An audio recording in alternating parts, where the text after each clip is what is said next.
Hello, Nigeria. I am Becky Madujemu. Glad you could join us on Newsline. Thank you. We have so much on our plate. I hardly know where to start, really. All right, a woman and her 2 kids who allegedly got abandoned by her husband because of the unique color of their eyes have become the rave of the moment. You will see the level of attention they are getting and what the future holds for them. There's an incident that spanned 2 years involving a boy who was isolated in his family home in a most horrifying manner. The details are appalling and we intend to hold nothing back. In addition to these are several adventures and other interesting happenings across the country. Do yourself a favor by watching the complete package, which continues right after the news by Elizabeth Omori. Thank you so much, Becky. Now let's begin with the rail project. Information and Culture Minister Lai Mohammed says the federal government has justified the rationale behind its borrowing from foreign countries. The minister stated this shortly after inspecting the Lagos-Ibadan standard gauge rail project. Anton Forson reports. The Information and Culture Minister, Lai Mohammed, who was accompanied by his counterpart, the Minister of Transportation, Rotimi Amechi, began their inspection journey to Ibadan from Abuja Metal Station building yard under construction. The Transportation Minister, after interacting with the contractors handling the project, urged them to speed up the job and proceeded to Apapa Dockyard Station, which has been added to the Lagos-Ibadan project as a means of finding a lasting solution to the perennial gridlock that has characterized the area.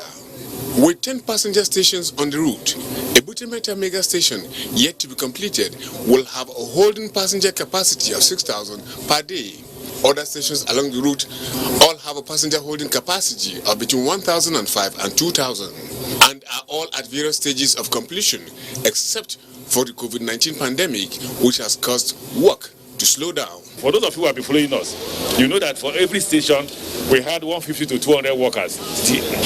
But now you have 10, 20 workers. What we agree with them is to increase the number of workers and manage COVID very well. And what did we agree with them? They should come with their face mask, face shield, and come to work. Because like we also agree with them, it appears, I'm not a doctor, I'm not a scientist, that COVID has come to stay.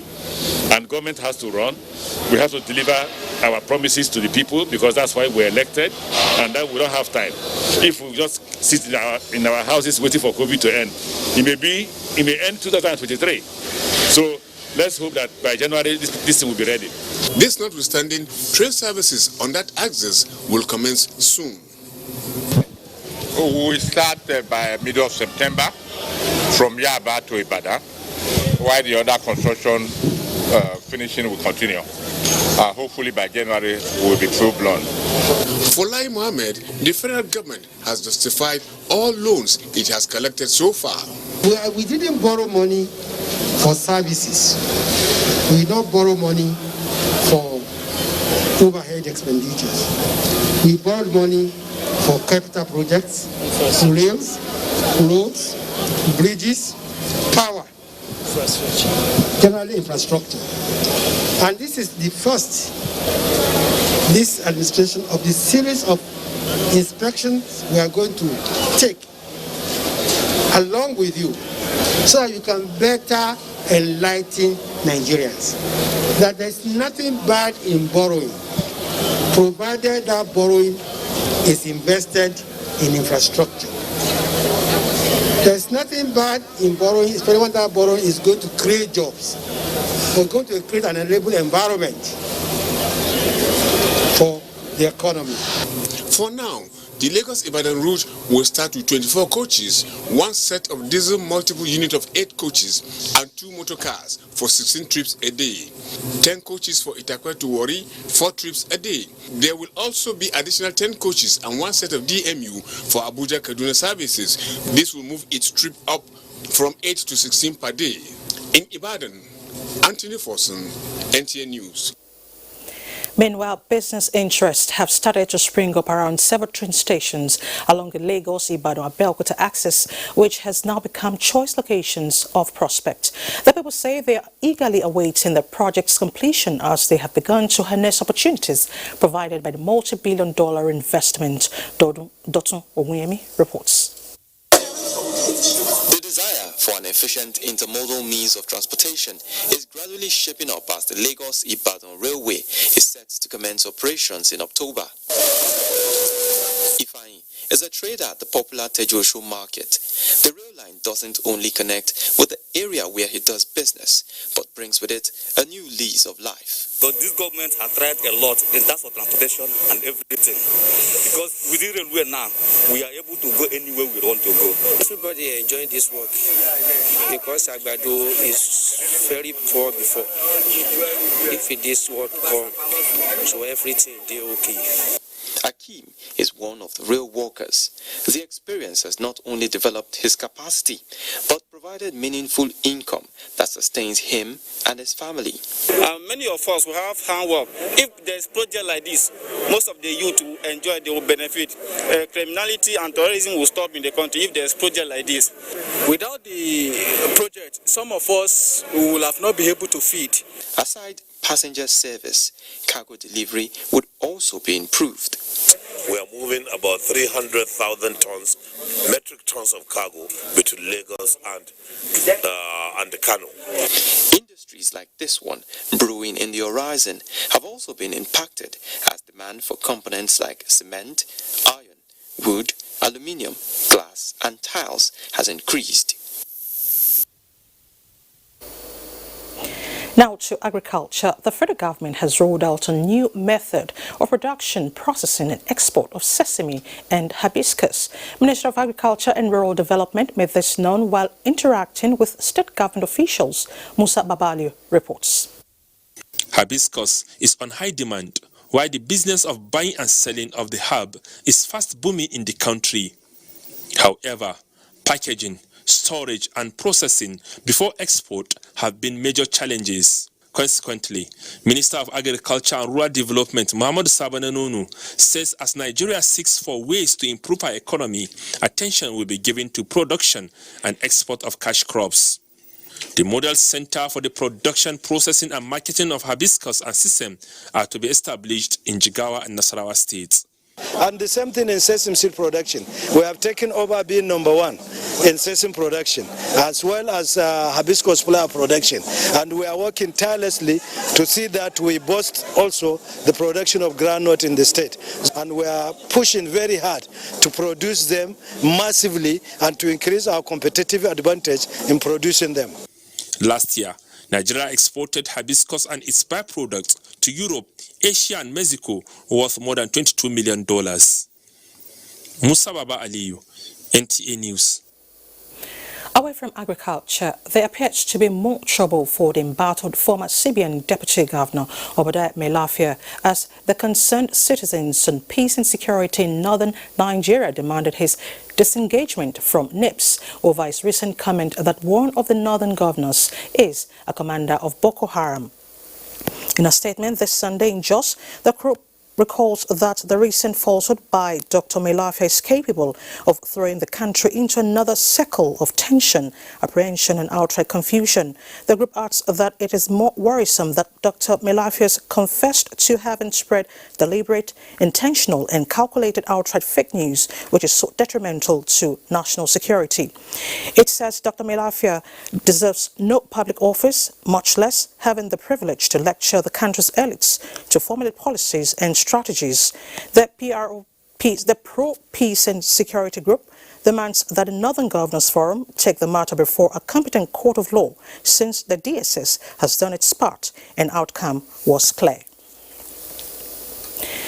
As part of preparations for the forthcoming gubernatorial elections in Edo and Ondo states, as well as efforts by the Police High Command to curb the proliferation of prohibited firearms in the country, the Inspector General of Police, Mohammed Adamu, has ordered commissioners of police in the 36 states and the FCT to immediately initiate appropriate actions to identify, arrest and prosecute any individual or groups in possession of prohibited firearms. Force Public Relations Officer Frank Mbai in a statement says the directive has become necessary against the backdrop of the deliberate arming and movement of political thugs and other criminal elements across the country.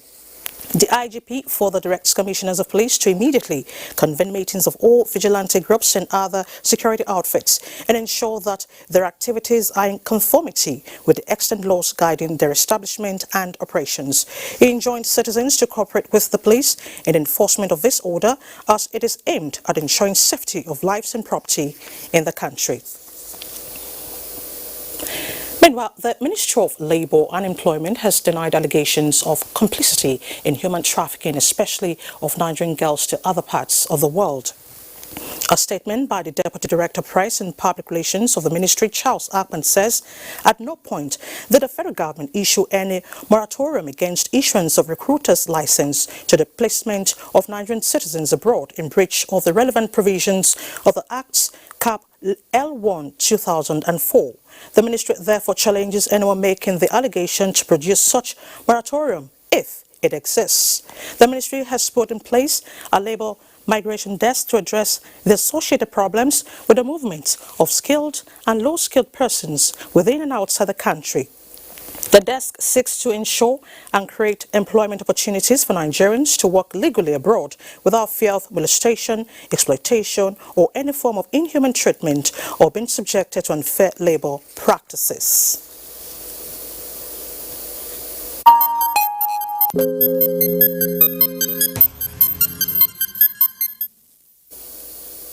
Let's now shift attention to COVID-19. World Health Organization reports highest 24-hour global increase in coronavirus cases as South Africa says pandemic appears to have peaked in the country. Joyce Ometu has a review of the health crisis in the past week.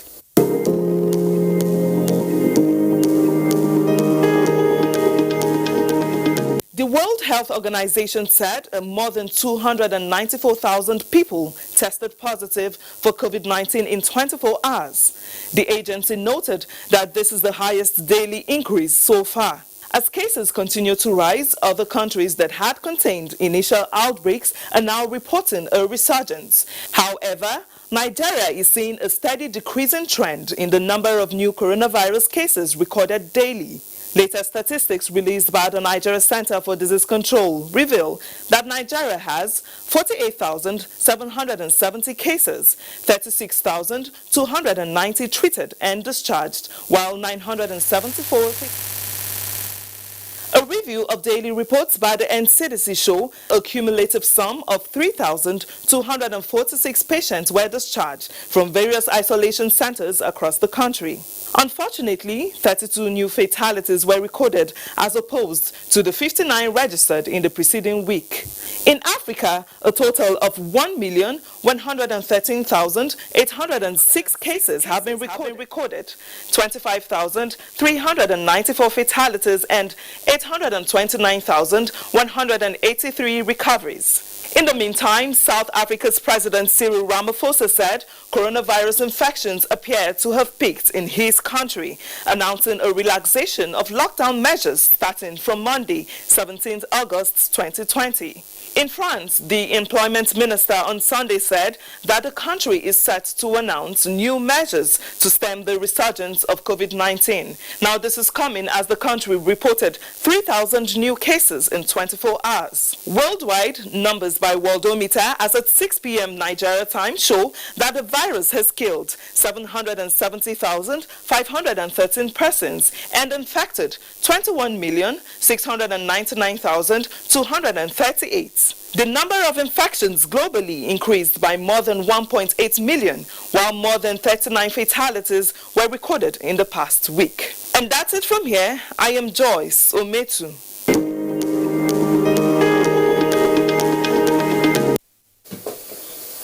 Thank you, Joyce. Away from COVID-19, the African Union is promoting intra-trade among its members to further boost economic activities crop up by COVID-19. Albert Muchanga, the African Union's Commissioner for Trade and Industry says the collapse in foreign direct investment to African economies during the pandemic necessitated the need for intra-African trade. It says it will take some time before foreign direct investment starts flowing back in full force to the continent. Rather than wait for that foreign capital to return, Muchanga says African economies should drive growth by focusing on domestic production and intra-African trade. Now to felicitations. President Muhammad Buhari has sent warm felicitations to former military president Ibrahim Badamasi Babangida on his 79th birthday. A statement by presidential media advisor Femi Adesina. President Buhari joins family, friends and associates to celebrate with the elder statesman. President Buhari believes that as the former military leader turns a new age, his services to the country will always be remembered. He prays that the Almighty God will continually strengthen General Babangida, grant him good health and longer life. Similarly, the Northern Governors Forum has joined other Nigerians as well as the family of former military president Ibrahim Badamasi Babangida to rejoice with him on his 79th birthday. In a congratulatory message, Chairman of the Forum and Governor of Plateau State Simon Bakulalong described the elder statesman as a loyal and patriotic Nigerian leader who has continued to serve the nation with passion. Lalong said General Ibrahim Babangida over the years has made sacrifices towards the unity, peace and progress of Nigeria and has also impacted the political landscape. The Northern Governors wish him good health, God's divine protection and personal fulfillment. Meanwhile, President Muhammad Buhari congratulates former Minister for Commerce and Industry, Senator Jibril Martin Skuyi, on his 80th birthday. The President joins family members, friends and political associates in celebrating the milestone heralded by many years of dedicated service to the nation and humanity, both as minister and legislator. He commends Senator Skuyi's consistency in calling for the strengthening of democratic values and promoting good governance that caters for all citizens. He also prays that the Almighty God will grant Senator Skuyi, who is the Ashiwaju of Agoiwe, good health and longer life.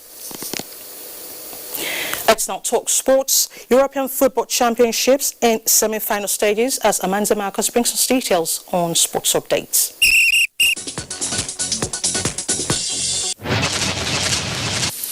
All is set for the semi-finals of the UEFA Champions League in Lisbon, Portugal, as Sunday and Monday are observed as rest days. On Tuesday is RB Leipzig against Paris Saint-Germain, with Lyon taking on Bayern Munich on Wednesday. Meanwhile, in Germany, Inter Milan faces Shakhtar Donetsk in the second semi-finals of the Europa League on Monday.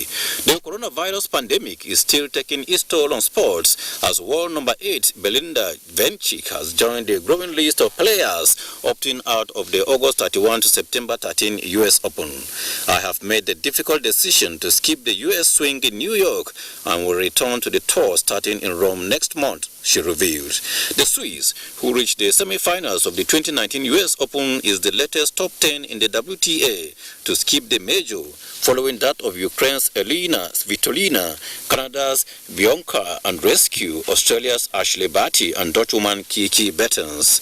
In boxing, Cecilia Brækhus, the Norwegian boxing great, suffered the first defeat of her professional career, losing her WBA, WBC, IBF, and WBO welterweight titles in a majority decision to challenger Jessica McCaskill.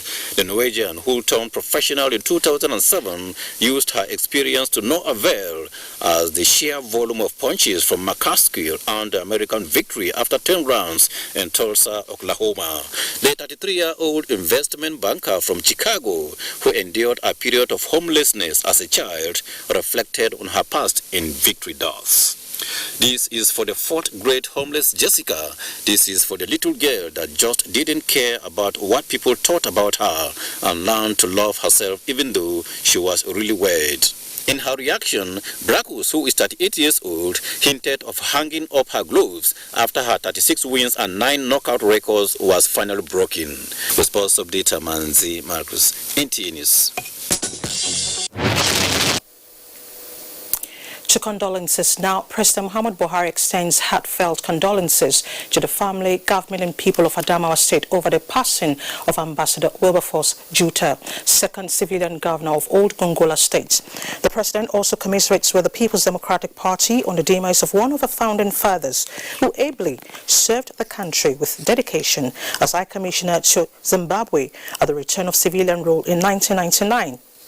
He affirms that Ambassador Juta was very passionate about the development and stability of the country and never took for granted the need to promote peace, harmony and religious freedom.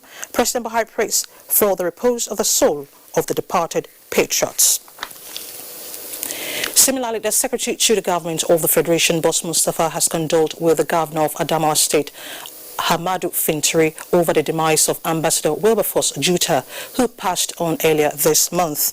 The SGF recalled Ambassador Juta as his political mentor and spiritual leader at various periods with a significant role in his political career. SGF Boss Mustafa described Ambassador Juta as a honest and morally high person who will be greatly missed.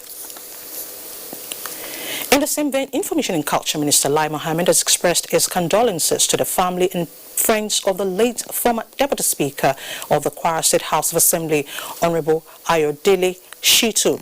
In a statement signed by Shegun Adeyemi, Special Assistant to the Minister, Lai Mohammed says he is saddened by the demise of Honorable Shitu, who until his death was a chieftain of the All Progressives Congress in the state.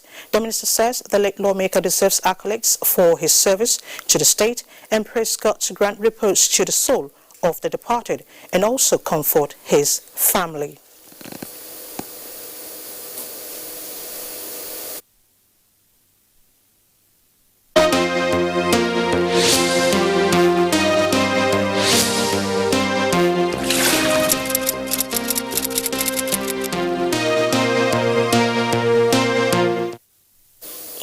And that ends the news segment of Newsline. More to come with Becky after the break. Stay with us.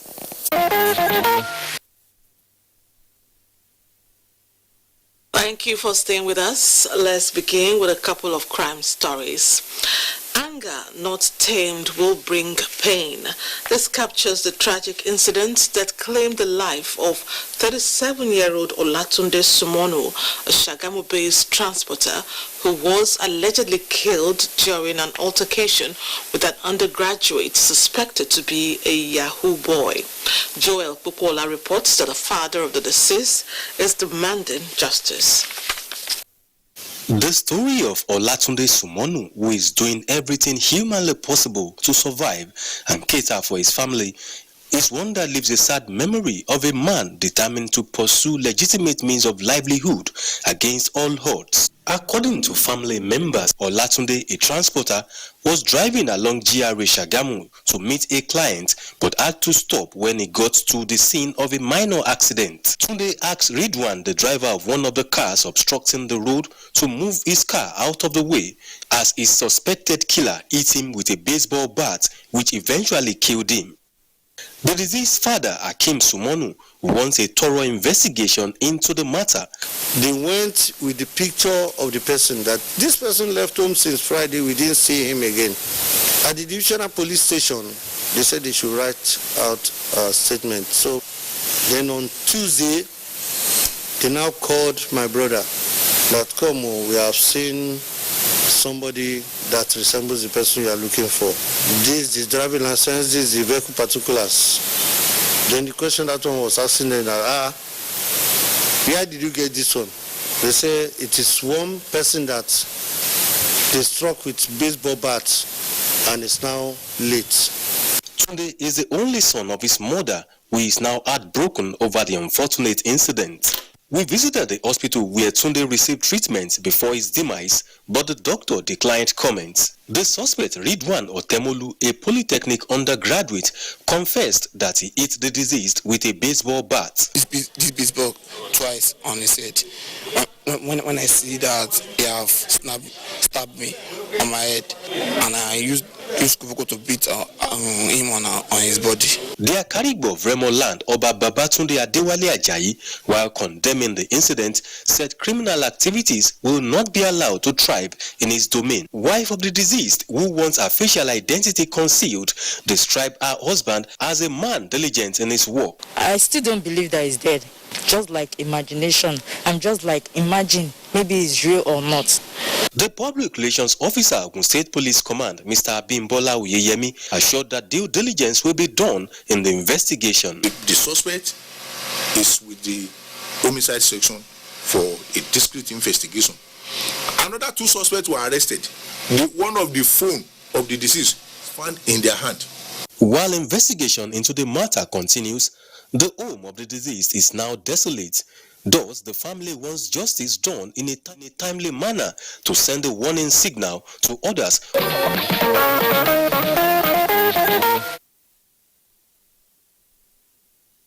Can't be ignored. More to come on that matter.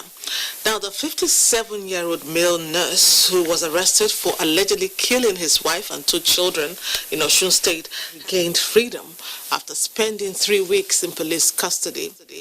Tokwe Alabi reports on why the police let him go and details of the investigations so far. The news of the gruesome killing of a mother and 2 children in Inisha, Oduoti, local government area of the state went viral on Saturday, July 25, 2020, and the husband of the victim, Tunde Oyediran, who was stabbed, was arrested as police commenced investigation. Sarah Oyediran, 57, wife, Toyi, 15, daughter, and Favor Onifade, a 6-year-old granddaughter who was on a short visit, were murdered Friday night, July 24, 2020 at their residence along Station Road in Inisha. I didn't hear any voice. As I enter my sitting room, that boy just came. He stabbed me from the side, left side, about 7 places. He looked around to look my phone. He got my phone, the key of my vehicle. Later, he came back. What's your PIN number? I told him fake PIN number. He said, I'm telling lie. And he mentioned my actual PIN number to me. When he mentioned it, I don't know what to do again. Immediately the incident happened, the guy was just withdrawing money from the account. Right from that day until when the phone was tracked. The police during investigation discovered that the crime was actually committed by an electrician who is close to the family, Lukman Adewale. Investigation is still on because he's still confessing to some other crimes. From the investigation, we are able to know that because he has been working for those family, he was able to know more about them.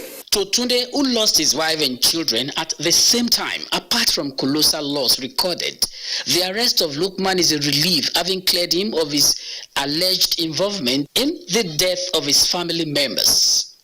I was so happy that they are able to get the right person. The corpses of the slain wife and children have been buried in Osogbo, while the police says Lukman will soon face prosecution.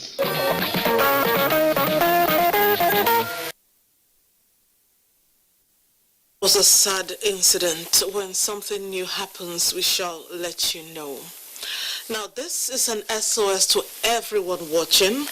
Hajia Fatima Ali was a promising businesswoman until 2012 when she was hit by a stray bullet. As I speak, the bullet is still lodged in her head. Can you imagine 8 years of pain? Now, her condition is deteriorating by the day. Achari Maxwell, who visited Fatima at her home in Badiko, Kaduna, reports. Fati was one woman that personified good living, a mother of 3, hardworking and a successful businesswoman. For all those who know her, this description so well captured who she was until that fateful day in April 2012, her destiny. She got hit by a stray bullet from a police rifle while attending a wedding in Mina. the Niger State capital. This eventually is what has become of this lady who once epitomized success of vision and determination. I heard the sound, and that's all. And I found myself in the hospital. Hajia Fati, a widow, is now surviving with the bullet still struck to her skull 8 years after she got shot, reducing her to a mere pathetic shadow of her former self. The judgment was passed. So after the judgment was passed, that the police should pay 12 million to her for compensation so that she can be taken to treatment. If they accepted the judgment, and later the police now appealed again at Abuja court again. Her daughter Aisha, a married woman, has since been left with the Herculean task of catering for her helpless mom alongside her family obligations. She wants to sleep. She don't used to even sleep at all. If you give her food now, if you just give her food now, just give her 5 minutes, she'll start calling you again. She's hungry, she's hungry. It's not that she's hungry. She'll be on her bed. I want to come and see her in that situation because I don't like coming to the house. Although her case has been to court and judgment delivered in her favor, the legal battle has become protracted and her family forced to look for alternative means of meeting her medical needs to help save her soul. A day we spend almost like 200,000 a day. We go they buy, they go they throw away, they go they say buy this one. Now so we go they spend for money to the night, so everything. But I know go say I know fit say enough money what we spend there. I need the help. Make Nigeria help me. And my daughter Aisha, this is my brother's son. Survival of Hajia Fati is a matter of race against time and huge resources. The sum of 15 million naira is required for her to undergo a medical treatment in an Indian hospital.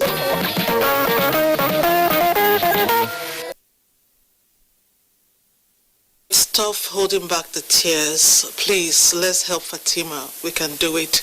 And when she finally gets well, the good news will be shared on Newsline. Reports on the increasing cases of rape involving minors in a community in Boso, local government area of Niger State, was widely circulated in recent weeks.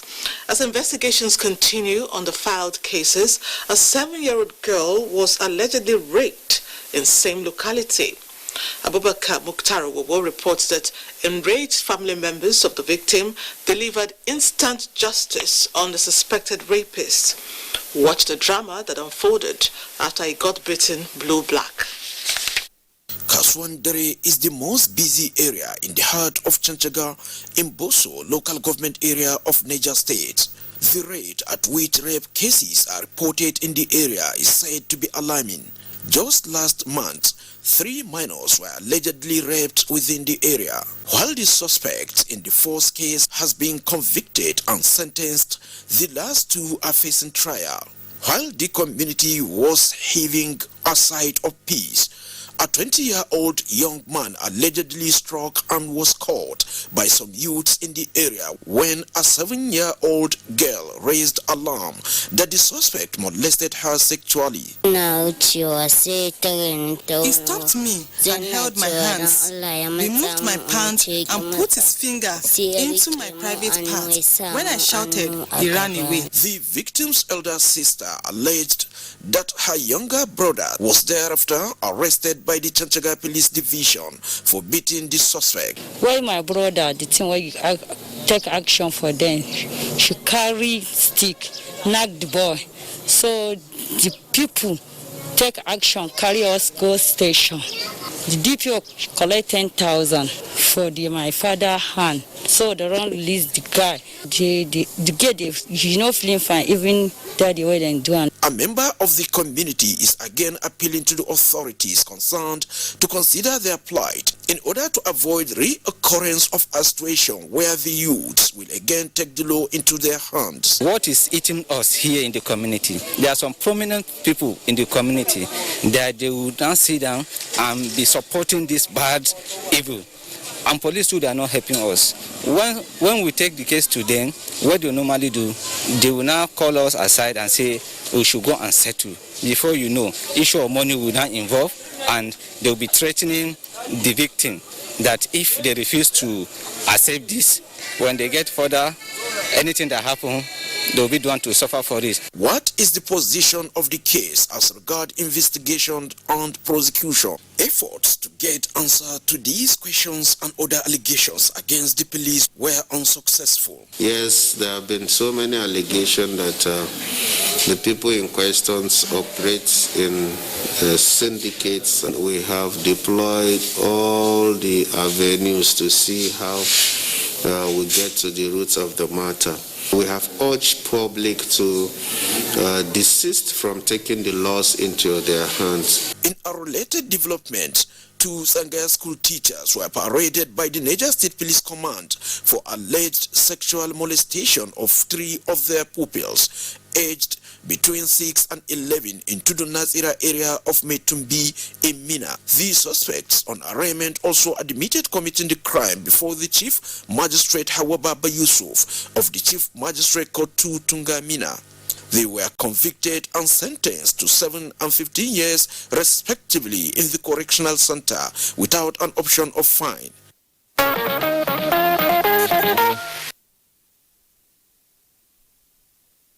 As much as rape is a serious crime, aggrieved parties should handle themselves by reporting to the police. The next story is quite alarming. 3 underage girls in Benin City, Edo State, are currently in a web of a female secret cult group known as the Marine Fine Girls. The group's mode of operation, especially during initiation of new members, includes coupling with multiple men in one night. The suspects confessed to the crime at the Edo Police Command. Informer Kafo reports. The suspects revealed that they belong to the branch of the Marine Fine Girls Secret Court in Ofuegbe community in the outskirts of Edo State. According to them, the initiation of new members usually takes place in an uncompleted building in the area Sunday evenings. Before the initiation is carried out, they must sleep with different men numbering 10 or more. These activities were said to have gone on until mother of one of the girls noticed a change in behavior of her 13-year-old daughter. This led to the arrest of some of the court members. They were 10. 10? Yes. 2 nights? Yes, 10 nights. We were 6 girls. There's 4 in New Road. There are 2 that are staying in Okada. So it's only 3 of us at the court. They tell me, say, if I tell anybody, they say they will kill me. The first day they want to initiate me, there are 3 boys that slept with me. Whenever court activities are mentioned, the society frowns at it. Many want to know the reason for the moral decadence. Is it lack of parental care or peer pressure? Most of these persons who are engaged in this kind of vices are people whose home is broken, or either there is a problem in the house, a situation whereby the parents cannot be able to, monitor their children properly, all in search of daily bread. And at the end of the day, the people you are working for, they become a problem to the society. The purpose of the devil is to do everything to reach out for membership. And those membership are not for good, they are for destruction. A fault in parenting, because agreed, when the children go out, they engage with peers, friends that influence them so much. But if a child is well brought up with the fear of God, no matter the peer, they will communicate with the parents. We advise all young people to be mindful of the greater tomorrow that lies ahead of them, which they can pursue vigorously by dint of hard work and prayer. if they were students, then they would be covered by the Edo State Anti-Cultism Prohibition Law. Now, for they to be initiated, and you have up to like 10 men having intercourse with one of them as part of the initiation process, that in itself is trial by ordeal.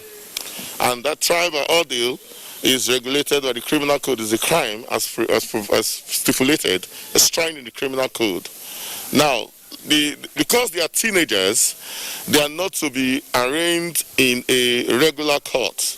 Meanwhile, investigation is still ongoing as citizens look forward to more arrests of other suspects.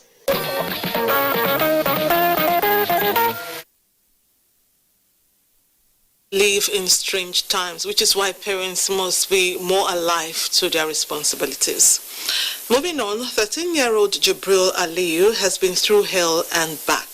The teenager was allegedly made to live in an animal stall for 2 years by his biological father and stepmothers soon after his mom died. From Benin Kebbi, Nura Tanko Wakili reports on how the boy survived years of cohabitation with animals.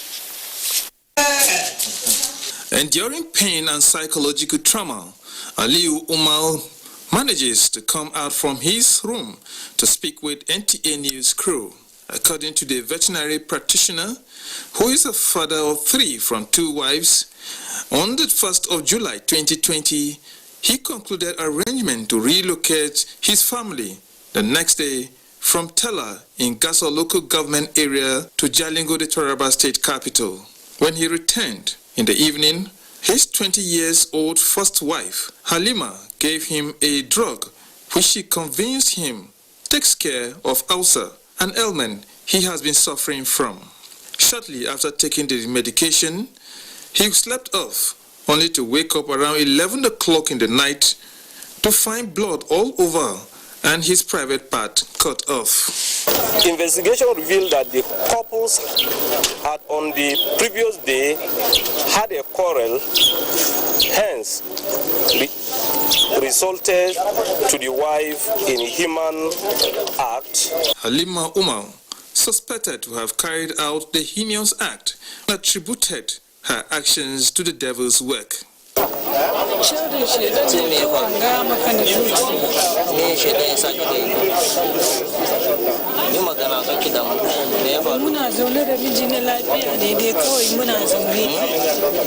Aliyu Umar, who was rushed to the Federal Medical Center, Jalingo, was later referred to the Federal Teaching Hospital, Gombe, where he spent 2 weeks. The facility has connected a tube through his private part to enable him pass urine, but advises that he should be flown to India for further evaluation and treatment. The estimated cost for the trip is over 12.9 million naira. Umar, who says he cannot afford the expense, is appealing for assistance. Anyone who wishes to render help to Umar can reach out to the Nigerian Television Authority, NTA Jalingo, or contact this number 080-36-47-6472.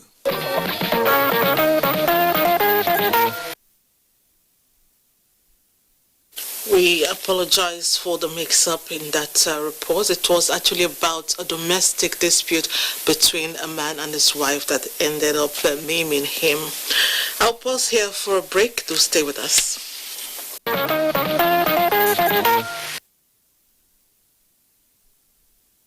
Thanks for being there. Stallion Auto Keke Limited, the new and executive distributor of Bajaj Auto and 3- and 4-wheeler businesses in Nigeria, has flagged off the first Keke rally in Lagos. Annie Daniels has details.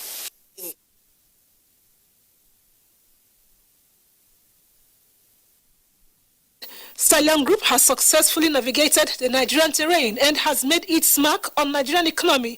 The company says its vision is to adopt global best practices and localize it to develop scalable, impactful, and sustainable business, committed to improving the socio-economic conditions of communities. The company has added to its fleet of 3-wheelers the new Baba Bajaj, which management of Stallion Group says is stronger, more durable, and runs faster.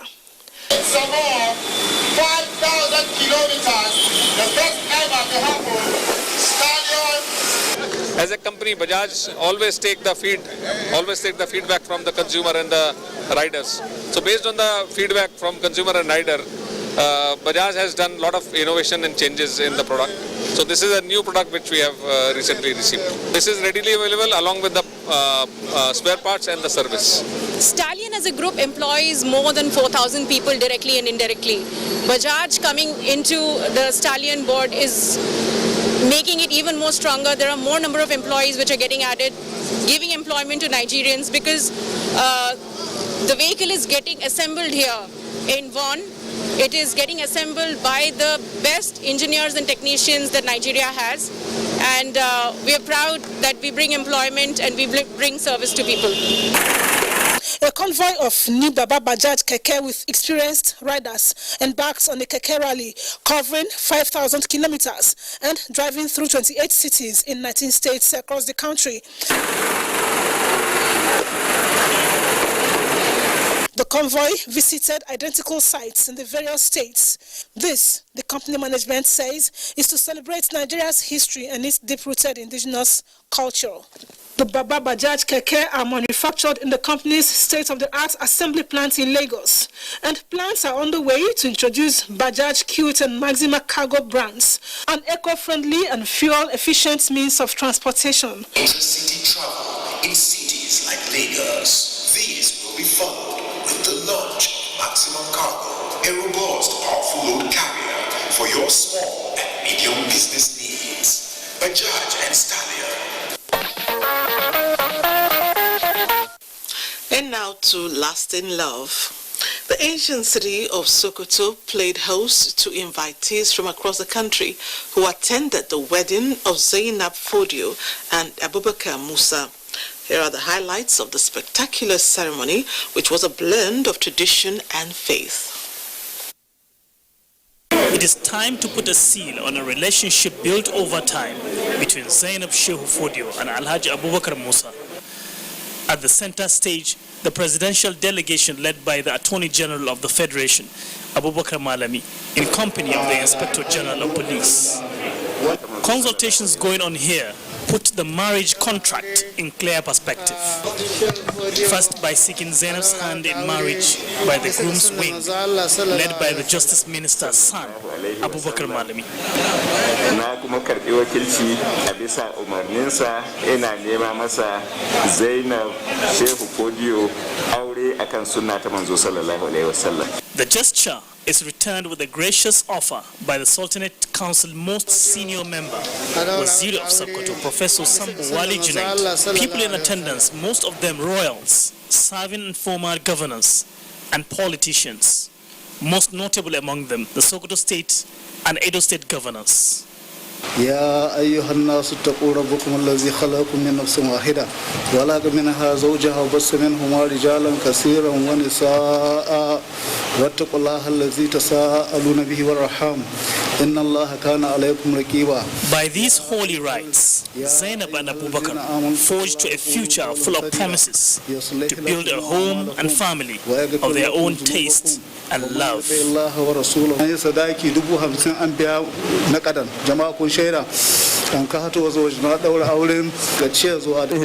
Excellency the President is expressing his appreciation and his prayers to the young couples. I pray to Allah subhanahu wa ta'ala to bless their marriage, to bless them with children, and indeed give all the blessings associated with marriage unto them. And I join His Excellency the President in congratulating them as well. They are here in tribute of Sultan Muhammad Saad Abubakar. I am here in representative capacity to represent His Excellency the President of the Federal Republic of Nigeria, President Muhammad Buhari, to witness this great occasion, Your Eminence. There must be tolerance and understanding in any marriage. And as we urge them to tolerate and understand one another, we urge Nigerians, irrespective of ethnic or religious divide, to tolerate and understand one another and build a great country. After the tribute, It is now time to treat the guests.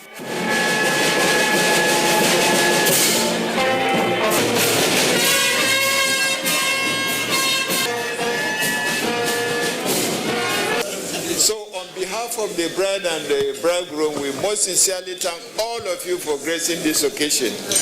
And we wish everybody a safe trip back to your destination. Thank you very much.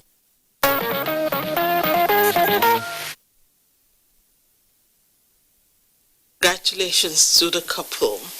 Moving on, the story of Risikat Abdulaziz and her kids is trending till date. You see, Risikat was born with blue eyes, and her two daughters inherited this rare feature, which some people wish they had. Ironically, this trait became the source of Risikat's domestic travails, leading to alleged abandonment by her spouse and stigmatization from neighbors. But after her story went mainstream, fortune showed up for the young mother. From Ilorin, Kehinde Omolosho reports.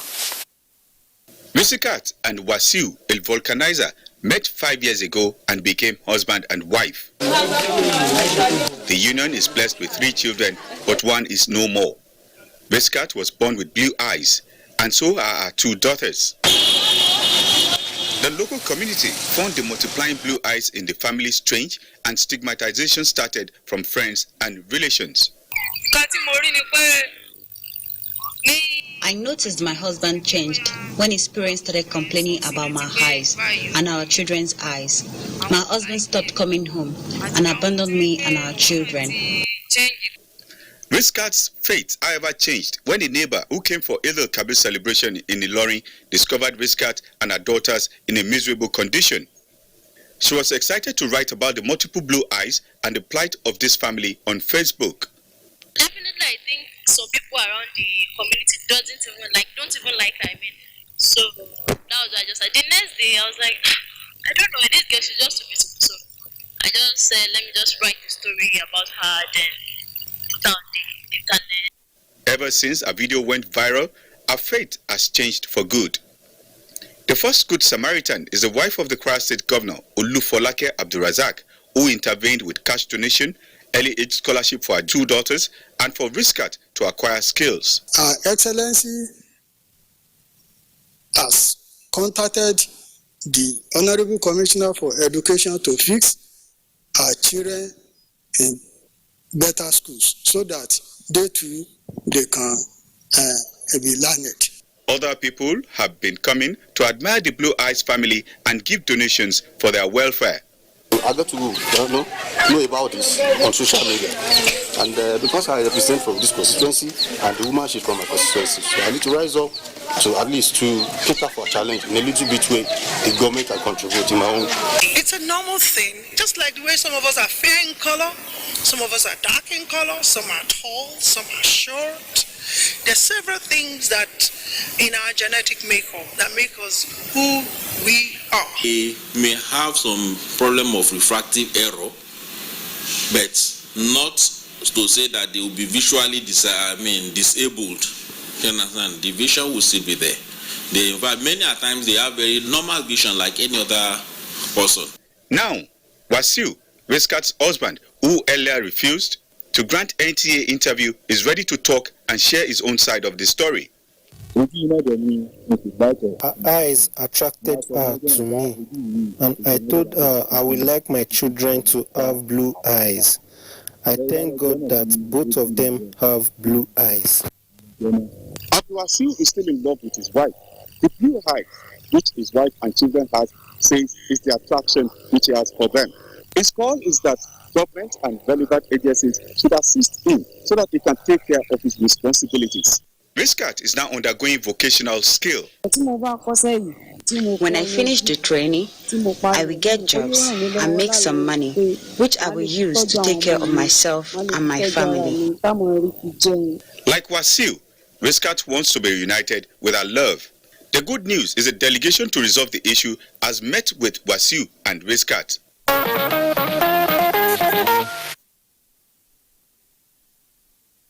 A beautiful story, just like a fairy tale.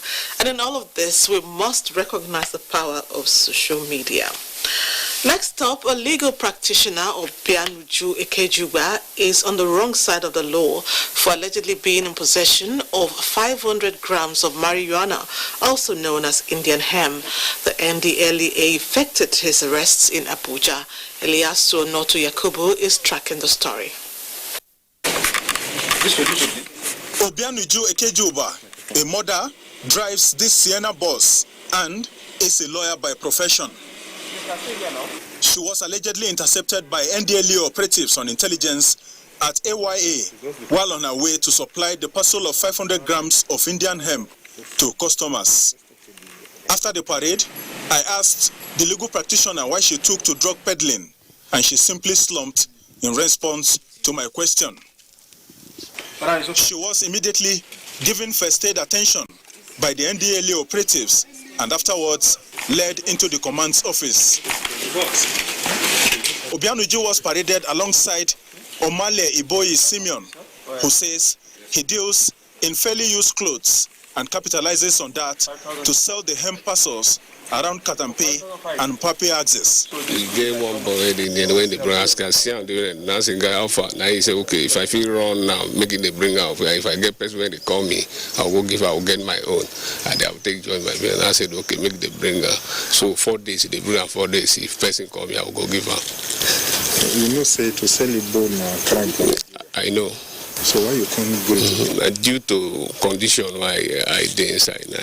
Commander NDLEA Hamisulawa lamented the trend and called for concerted efforts in the fight against drug peddling and abuse. I have a mother here before me that was involved in the sales of cannabis sativa, and not only that, I understand from her testimony, I must confess that it is very much embarrassing because somebody that is highly trained, highly educated, being of the legal profession involved in selling off cannabis or drugs, I think that's quite unwholesome and is quite embarrassing. The NDLEA said the suspects will be charged to court upon completion of investigation.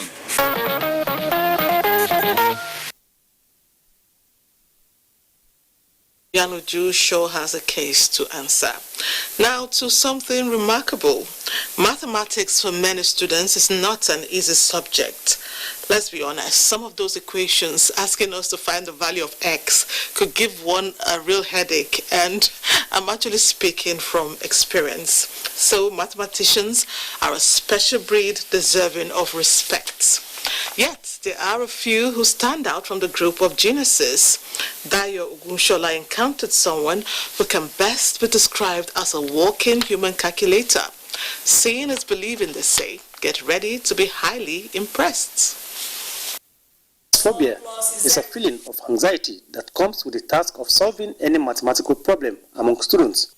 To solve such problems, electronic device such as calculator has been produced to assist, especially in the face of complex calculations.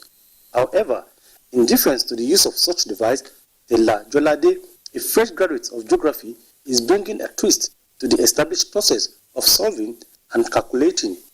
He solved complex mathematical problems ranging from multiplications to divisions in an unimaginable manner, even with digits running into millions. 9 times 6, 54. Times 5, 270. Times 4, 1080. Times 9, 9720. Times 4, 38,880. Times 3, 116,640. Times 5, 583,200. Times 5. That would be 2,916,000. Divided by 6. That would be 486,000. If pounds is sold for 450 naira. Okay. 450 naira. Okay. How much is 92 pounds? 41,400. What could have been responsible for this strange feature, despite choosing a different field of human endeavor? And there are two possible factors that could account for such level of intelligence: hereditary factor and environmental factor. But in this case, I think it's tending more towards hereditary factor or possible genetic factor that is accounting for that high level of performance when it comes to mathematical task? Mathematics and mathematical sciences in general, you can say that to a large extent they are talent-based. Talent in the sense that you have genius, you have people that are naturally talented in the subjects. So I think both of us in the mathematical sciences will be a good thing if we can, reach out to that person, and then with government support, we can really create an environment for that person to be able to do more.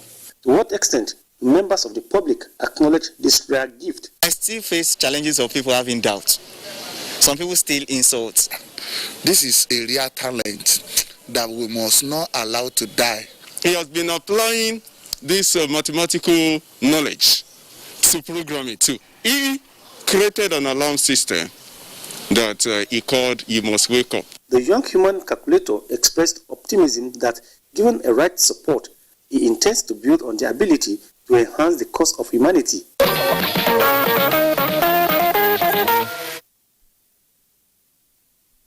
See that guy? He can't be one of us. No, he's not human.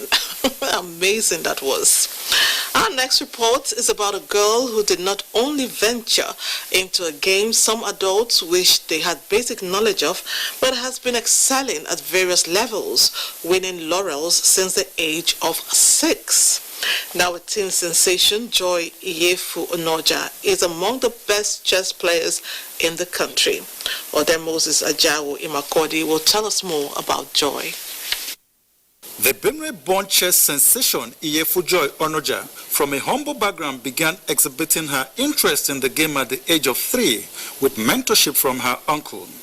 At the age of 6, she was already representing Benue State in a national junior chess competition in Lagos in 2010 and thereafter participated at the 2011 National Sports Festival at the age of 7 in Port Harcourt, emerging as a bronze medalist.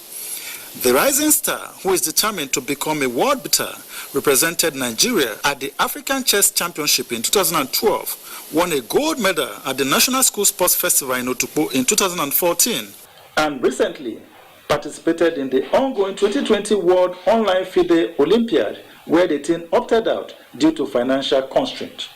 We have to back out because the app we use Zoom, and we do play in chess.com/live, and Zoom do consume data.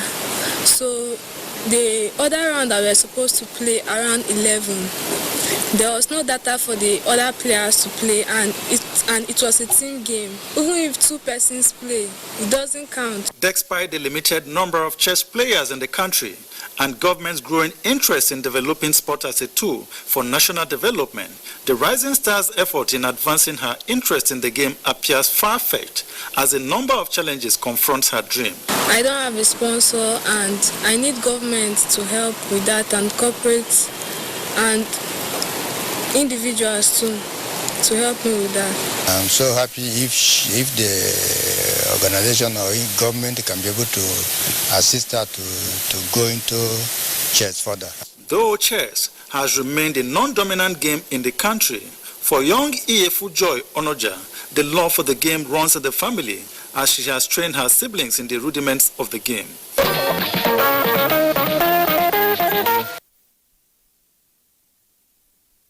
Joy needs sponsorship, and urgently too. In the meantime, you'll watch another set of commercials. More reports when we return.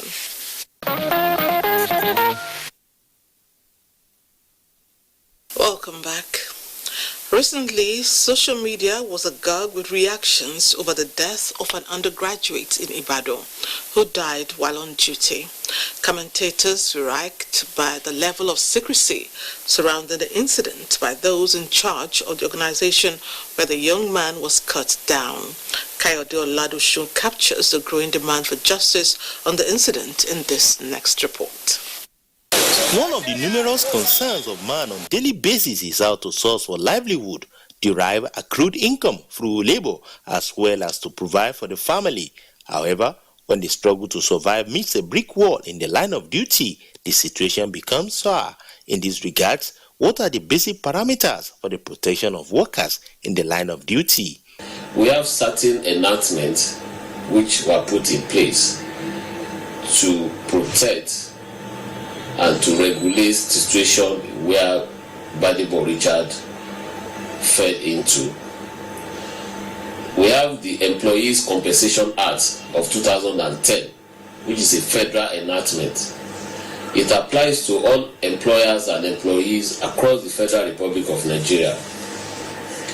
Its objective is to provide for an open and fair system of a guaranteed and adequate compensation for all employees or their dependents for any death, injury, disease, or disability arising out of or in the course of unemployment. Such is the case of Richard Gbadebo, a 300-level student of the Department of European Studies, University of Ibadan, working as a contract staff with a soap-making factory in Ibadan.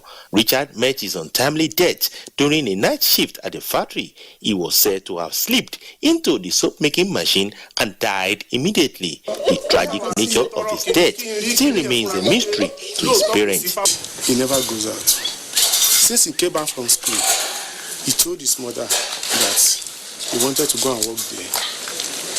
They have started their, what do they call it, IT or whatever. So they had to carry them to Ife, OEU. They're supposed to carry them to Germany.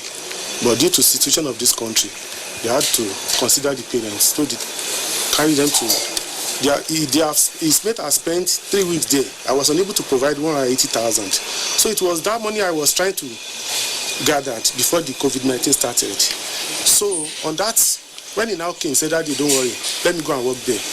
The money I realized there, with the one you realize, you can join everything together so that when they resume, you'll be able to go back to school. In the meantime, Oyo State government has ordered the shutting down of the factory when the factory management held government officials hostage during a visit to the scene of the event. To an unfortunate factory accident, to condole them, to let them know of the steps the government are taking, and to assure them of government support towards ensuring that the cause of accident is known, that preventive measures are taken to prevent such accidents in that factory and others in the future, and 3, to ensure that compensation is paid to the family. The late Richard was described as a hard-working youth who had decided to engage himself in holiday job, having been at home for some months due to the lockdown arising from the coronavirus pandemic.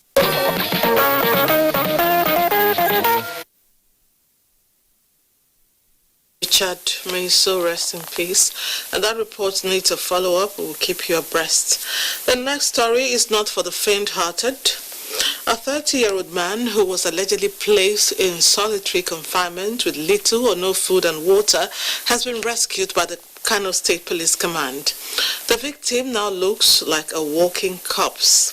Fatima Sanusi Karaye will bring us a detailed account of the man's ordeal, but I must warn that some scenes in this report are graphic. Via discretion is advised. In his frail voice and impaired mind, he gathered the momentum and walked the steps of freedom. For the first time in over 7 years, he breathed the fresh air often taken for granted.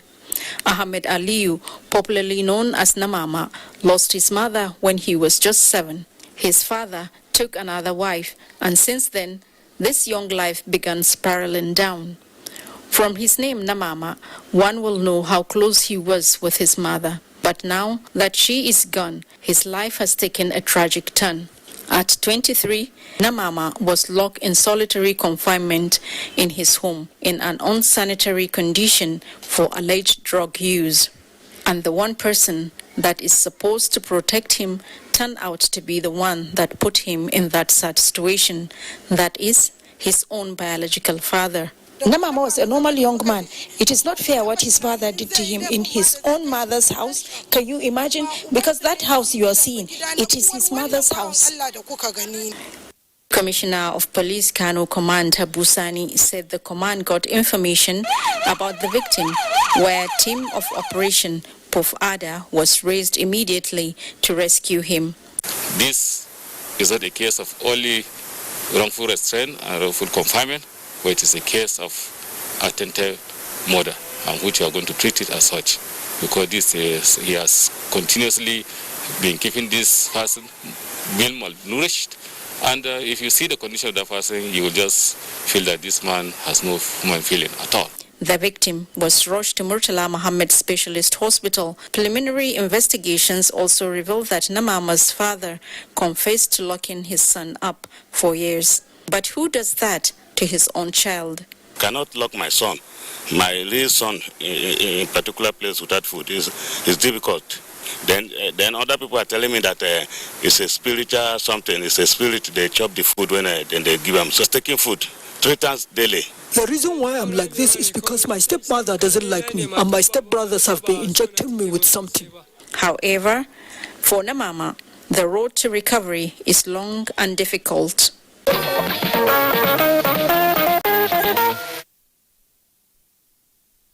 7 years is a very long time to have lived that way.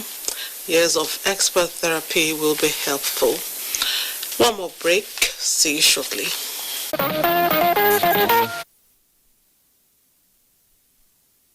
The tears of mourners flowed without inhibition when Princess Dorothy Ewali-Meme was laid to rest at the serene town of Irua in eastern central local government area of Edo State.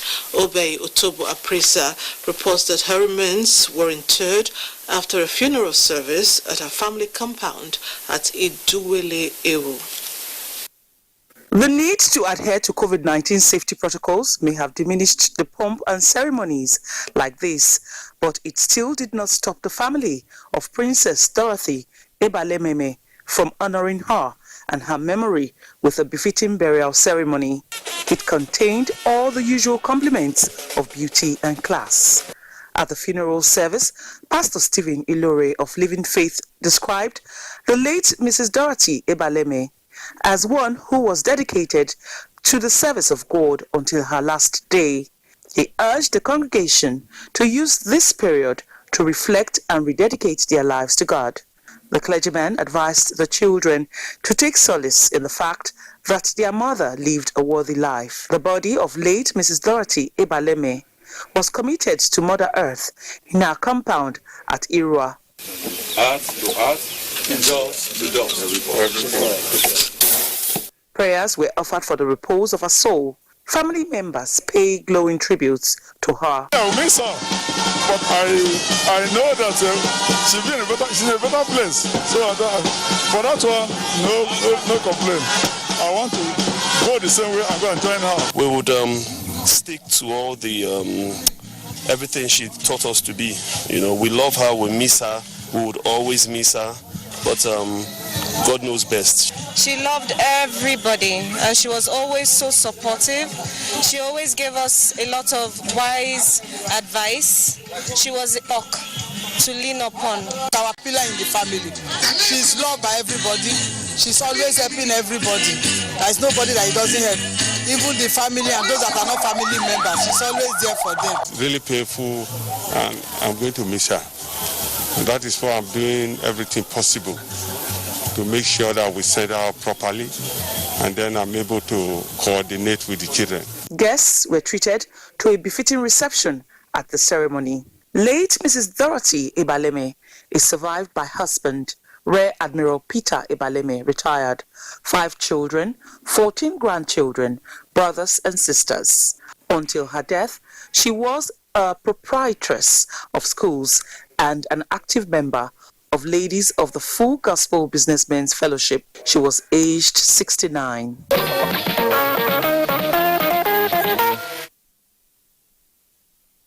May her gentle soul rest in perfect peace. Amen. Newsline stops here this week. Do join us come Sunday for another interesting edition. I leave you with this. Every champion was once a contender that did not give up. Good night and God bless Nigeria.